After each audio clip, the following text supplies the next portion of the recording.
Hey everyone, I just want to come at you real quick and introduce an awesome new game I stumbled upon on Steam. It's called Redout, and if you're anything like me, you played F-Zero and Wipeout as a wee little tyke and have some very fond memories of blazing through those futuristic tracks at lightning speeds. Nothing has ever come close to capturing that sense of vertigo for me in anything I've played since. It's kind of a damn shame too, because I really liked those games because they were incredibly unique, and let's be honest, they're just a lot of fun.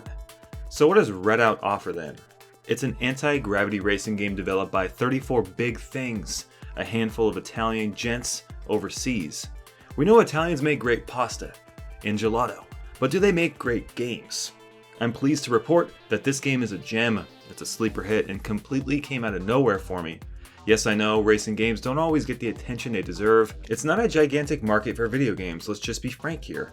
I did a video on demographics a month ago, and if you watched it, you'll know that racing games make up one of the smallest segments and pockets of the video game market. With that said, however, this isn't your traditional racing game. You've got a twin stick setup with Redout. The left stick more or less acting as normal, and the right stick controlling the vertical pitch and strafing of your aircraft. And those aesthetics, wow! This game is gorgeous and the setting is just beautiful.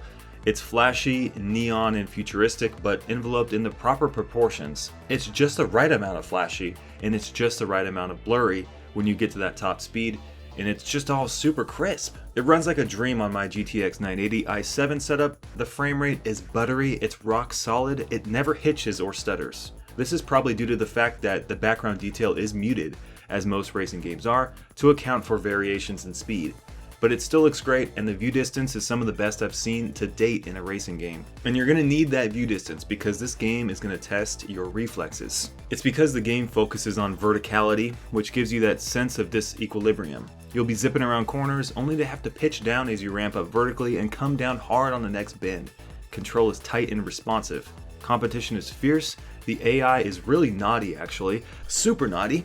They'll be vying for position around heated corners, bashing you and cutting you off all the time. With that said though, this can be perceived as being rubber banding to some, as you'll often find that you're just one step behind at every corner, at least in the very beginning. But like all racing games, you'll get your stride, you'll start taking your hand off that brake button and start winning races.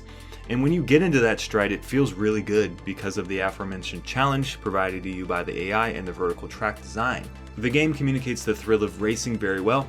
You don't really need big numbers on the HUD to know that you're going fast when you can feel the speed by the vibrations of the ship and the scenery blurring into the background.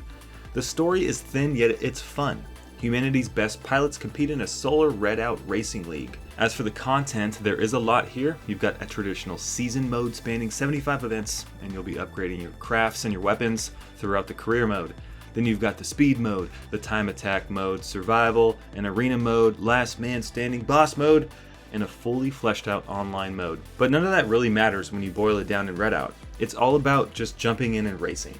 The speed and that gut-wrenching sense of momentum is what the game carries itself with. Redout's biggest accomplishment is providing us with that profound sense of speed. It's intense, it's fast, and it's just plain fun, just like it was in Wipeout and F-Zero. I've done a lot of videos lately on the channel that have lacked the word fun. Fun. I've had so much fun with Redout. Does it have its flaws? Yep. The AI is a little wonky, it's questionable, and the landscape features can lack a little bit of detail, but those are all just nitpicky things. Would highly recommend Redout if you just want to have some fun.